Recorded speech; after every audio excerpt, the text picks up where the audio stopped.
Hello, Miss Pendergast. This is Caramel Karma in California. So, to begin with, the 7 dimensions of wellness include social, physical, emotional, intellectual, occupational, spiritual, and environmental dimensions thereof. I figured I'd talk about mine a little bit. Whoops. Sorry, fly. Um, I've always been a very social person. I can be thrown into any environment and make friends fairly quickly, younger and older, very well. Physically, I've always been extremely active. I started off as a gymnast as a child, went to dance, fencing, then combative self defense, became president of the martial arts club in college. I did a lot of swimming. Nowadays, I still do lots of Tai Chi, yoga, and I skateboard with my dog.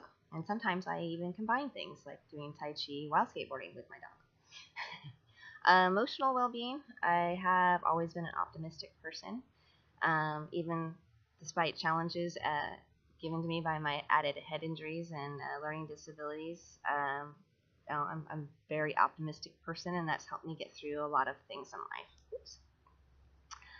And it's also given me the ability to handle stress a lot better than other people, I think.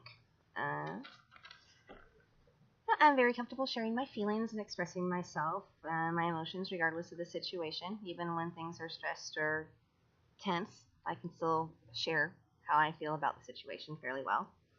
My intellectual well-being, I'm working on my 5th degree, despite learning disabilities and other stuff and things. I think continuing my education is a lifelong process that I plan on doing. Lifelong. Eventually I want to get my PhD in natural medicine. And I don't plan to let anything get in my way, because I just don't. Let's see. Occupational wise, I'm good at managing my time. Most single moms are. Switching back and forth from mommy mode to school mode can be difficult, especially because taking care of a chronically ill little girl, I have to do it often, back and forth. But I manage pretty well. My spiritual health has been great, pretty much lifelong. I took my vows when I was 13, and I've had no problem sticking to them. I feel very connected to this world and everything in it. So that's always been definitely a strong point there. And environmental, I'm always volunteering and helping out wherever I live. I did all the recycling for my daughter's elementary school. Sorry about that. Flies out here. Single-handedly by myself for several years. I've always done volunteer work, lots of volunteer work, and I probably always will. My grandfather wrote the Freedom of Information Act and was a huge politician that did lots of good stuff for this nation and wrote laws for 30 some odd years, and he's a huge inspiration to me. So I didn't really find a lot of surprises. In fact, I wasn't surprised about any of my assessments. I'm really in tune with myself. I know my weaknesses really well.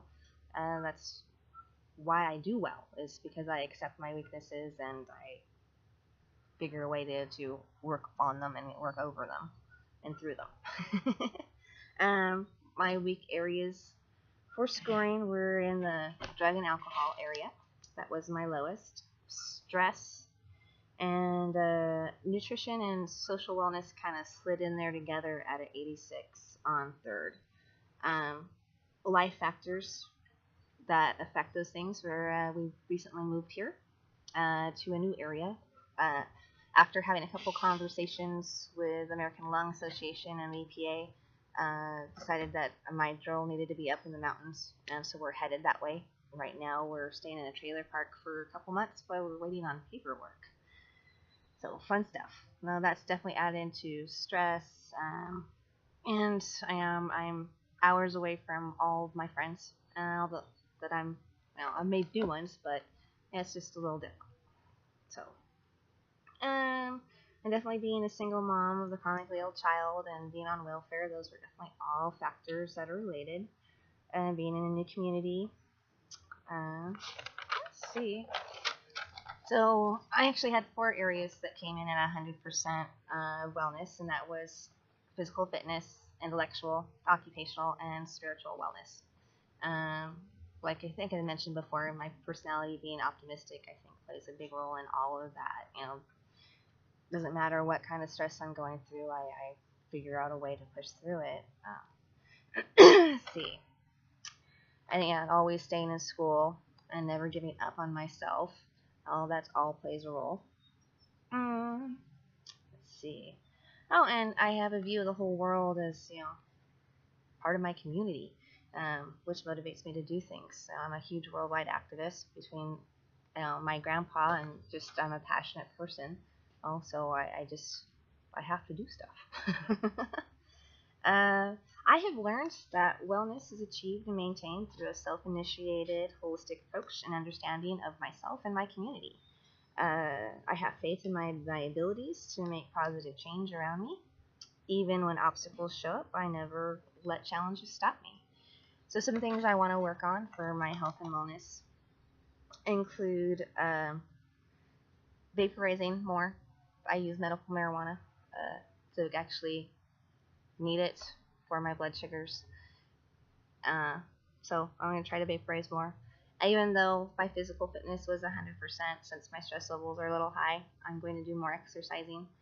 And I had a couple of the seniors around here approach me wanting to do Tai Chi, excuse me. So I've been talking to my Sifu back in Roseville, and she's going to send me some videos to help me refresh my mind so I can do the whole routine for them here and help out my community a little bit. We're really isolated in the trailer park that we're staying at. The closest town is 7 miles away, and it's a town that's really poor, so there's really not a lot of choices. And everybody's noticed that I'm very active and very physical, and they were wondering if I could help, so I'm going to try to do that. I think my video's gone a little too long already, so I'm going to stop now.